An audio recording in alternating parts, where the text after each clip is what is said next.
it's Christine with Coco Daisy, and today I'm going to show you a flip through of my almost completed January to June Daisy planner. So we launched these for the first time in December. And this is our new 6-month, we call it the Daisy planner. It's kind of a hybrid between planning and memory planning.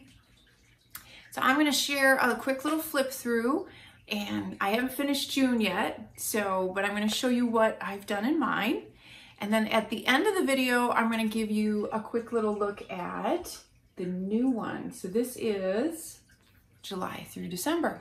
So I'm going to show you both. I'm going to show you kind of what I've done and talk a little bit about kind of some of the design things that I've done and how I've enjoyed it. And let's get started.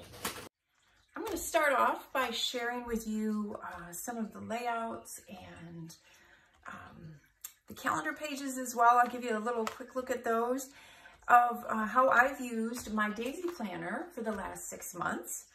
And if you remember when I talked about when I first initially showed you the very first little snippet, I think I talked about how large the coil was compared to how much room, like it seemed kind of big. And remember I said by the time you're done, it won't feel that way because it's going to be all chunky. Well, that is exactly what happened.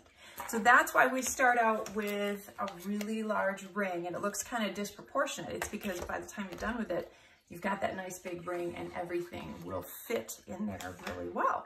So you can make it a little chunky, which is what I do. So I'm just going to page through here. Here's my January. Here's my monthly setup. So here's my monthly spread, I should say. So I did my calendar page. I love to use a lot of stamping in mine and some stickers. And then I had used this as a demo to kind of show how that you can use this area for planning if you wanted to. I use my my daily inserts from Coco Daisy for my planning, for my daily planning. So I don't really ever use this section, but then I do use my the memory planning section, and I love this layout. So the layout has the Monday through Friday in the vertical, and then the Saturday and Sunday on the horizontal, which I really, really like because it helps you kind of layer and it's not all visually exactly the same. So I used some of the vellum die cuts there, again, some stamping. And on some days, I just added strips of patterned paper.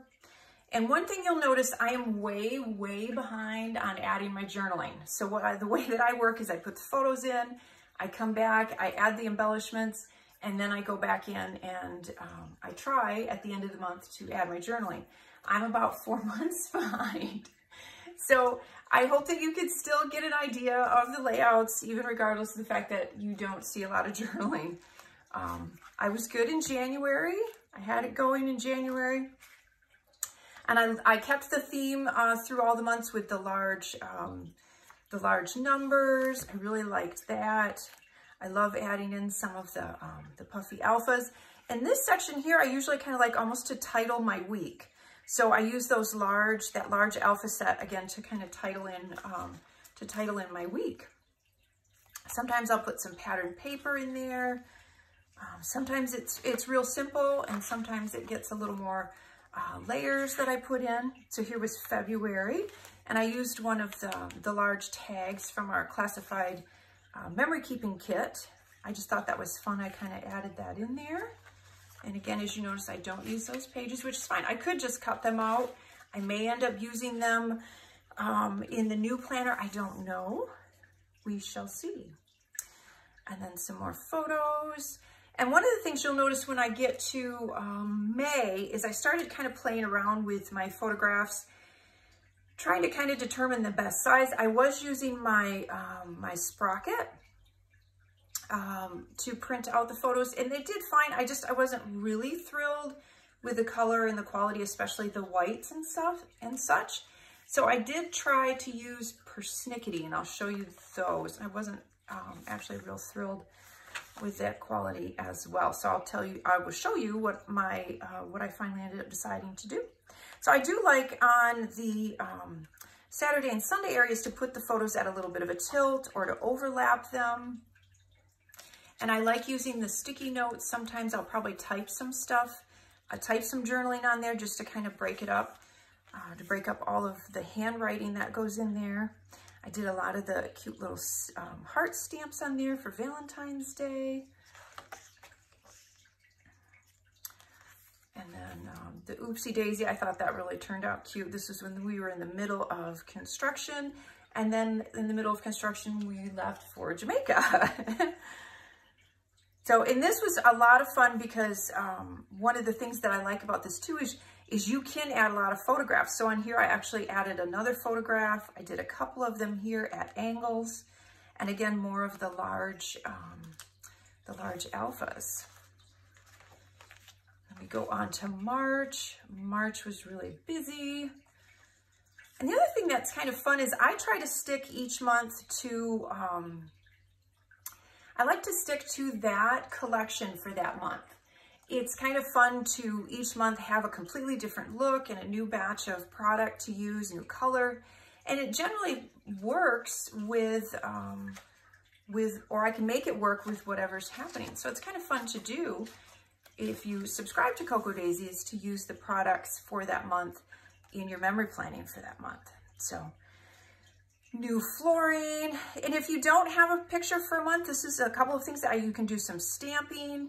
On here, I kind of did a technique where you stamp it in a couple of different colors, and then you have the main black over top, which is fun to do. And what I may do after I add the journaling is sometimes I may go in and add just a little bit more of an embellishment here or there. But this is generally about where I keep it.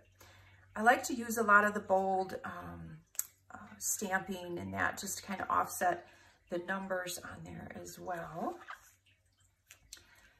And then we have spring, back to normal. Most of the construction is done. And then we had a couple birthdays up at the shop. So again, you can move these photos, you can cut them to fit, you can overlap them. I like doing that so it just doesn't feel quite so structured, and it helps you add some layers. And then we have April. And let's see, I did do a couple little layouts in there just kind of as an idea of if I wanted to try memory planning on these pages, you can as well. And one thing I wanted to note, so you see that this starts on the 29th. It's a continuation. So each month, there are enough pages for you to continue right on from one month into the next month. So that's why you see I start with the 29th, even though this is technically April. Added some stickers, a few little pieces of chipboard. And then here's an example of where I used a really large photograph that, you know, I may have had one day where I didn't have a photograph for that, but this was such a pretty photograph, I was able to put it over both of the days. So again, it kind of cuts it up and makes it feel more like this whole layout. Jeffrey came home with his big 59 Cadillac. And then I did the same thing here. And I've really started playing around with that whole larger photograph, adding one in. I really like it. It breaks it up. And it's fun if you have a really nice photograph so that they're not all small. So you can see here where I started to print out smaller photographs. And a couple of these are from Persnickety, and they're okay. But then what I wanted to do, I liked this square look better than the rectangle look that I showed you at the beginning. And so what I started doing is actually just printing them all out myself, just taking all of them, cropping them, and fitting them on one large 8.5 by 11 sheet of photo paper and printing them all out at once. And then I just cut them out individually. And so you can see I added like that strip of paper again if I didn't have a photograph. I love to add the large title there. And I did that same technique again with the layering of the same word, repeated. And then we get into May. And May had some lovely rub-ons. So I had a lot of fun with the rub-ons for May. I did this stamping the Mother's Day, our green pool when it was opened. And again, those pretty rub-ons. And then with this one, I kind of did a dual thing. I did a large photograph here and here, but then I added these smaller ones with the tag behind it. And again, I used another one of those tags from the classified memory keeping kit. And we had these great large alpha stickers that were part of one of the kits for the month of May as well. And so I started using those. I really liked kind of that gray tone. It was subtle, but it was pretty. And it almost looks like it has a bit of texture with the little lines in it. And I also wanted to point out that, so I'm using some chunky stuff in here. There's some wood, there's some acrylic words, and I used some foam adhesive to raise things up. And I was able to do that every single month and still end up, my book was not like super, you know, wonky. Like the coil was big enough to be able to do that. And then here again, I used some more of those alphas there and here. And this is a fun technique you can do if you don't have a photo for that day. You can just add one large title if you wanted to. You could always add a little journaling in there as well. And then another large photo. I love to stamp a little bit by each of the dates too sometimes. So that's May. And we're gonna go into June. I have my calendar done for June, which I use this calendar. This sits next to my desk, and I use the calendar every day. So that I do right away, and I get that done, and I use it every day. And then you can see, so then this is the technique that I use when I'm starting the month. So I'll take the photos and I'll arrange them. I'll get them in. I have to do my stamping. I have to do everything else yet. But so I've got all of those in there, and then I'll go back through. I'll do the stamping, and then I'll add the embellishments, and then I'll add the journaling. So these are ready for me to work on, which I'm a little behind, but that's okay. I'm always behind. I'm used to it. So anyway, that is how I have used my my very first daisy planner. I'm so excited. I absolutely love it. I feel like I am recording so many memories, and it's so quick, and it's so easy to put those photos down.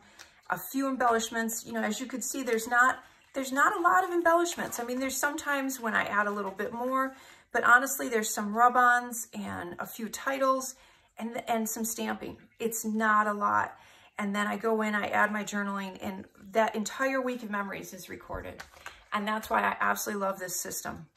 So that is the January to June daisy planner. And then I wanted to show you, we'll just quick look through the new one, which is the July to December. And you can purchase these in a coiled or uncoiled. So it arrives like this, in this cute little bag. And then it's got a fun little tag. And it will come with packaged like this. I took it off of this one so I could show you the inside. This is the uncoiled. So you can use like your arc system or any kind of ring system you want to. So you can put these together however you want. And then it comes with stickers enough to, like, let's say you purchase this and you don't, or you purchase it at the end of this month and you get it the beginning of July, or you want to save it and you want to start it in August when school starts, you can do that, because the only dated part is here and then the calendar, and there's enough stickers in here to alter those. So you can change the months if you need to. So that's kind of a bonus. We add the little stickers in there. So again, you can get it uncoiled or you can get it with the coil. I think this go around, I'm going to do it uncoiled. I'm going to use the arc system so that I can pull the pages out to stamp them. I think it might be a little easier, so I'm going to see how that goes. I love the coil, but because of the amount of stamping that I do, I think it's going to be a little easier for me to try the arc system. So we have this beautiful front page, says, tell me what it is you plan to do with your one wild and precious life. That is the front cover. And then we have the months, and then for July, we have become the energy you want to attract. And then as I showed you, it's all the same. Every month is the same. So I'm just going to show you these dashboards. One day or day one, you decide. Isn't that pretty? And if you've seen our sneaks, that actually, of goes with our August collection a little bit. And then September, be brave, let go, trust the process, allow the universe to reveal its beautiful plan for you. Isn't that pretty? And then we go to October, and it's got plump pumpkins, crackling fires, sweet apple cider, cozy knit blankets, crunching leaves, crisp cool days, fall days are here. Isn't that pretty? So we don't do a lot of embellishment, a lot of color. The whole idea is for this to be completely neutral so that you can add whatever you want to it. It will work with any stickers, any collection that you use, and of course it will work with any of the Cocoa Daisy collections. But I wanted that neutral backdrop so nothing clashed, nothing didn't fit with my photos or the colors I wanted to use for that particular week. If you want something you've never had, you must be willing to do something you've never done. That's November. And you can even embellish these divider pages as well. And then December, those who don't believe in magic will never find it. Kind of a pretty take on the holiday season with the stars. And then the back is month at a glance, and it has the self-care, family matters, healthy habits, and future goals. And this you can use if you use a wipe-off marker, or a dry erase marker. You could use that on here every month and then wipe it off and start over again. So that's why we did that on there. And then of course we have some notes pages. And then the back, and this is one of my favorite sayings, it's be brave enough to be bad at something new. So it's talking about just take that leap, you know? So I love this. I'm excited to finish up my June in my, my first one and dig into this one. I hope that you've enjoyed that, and I hope that if you have one, you're enjoying yours as well.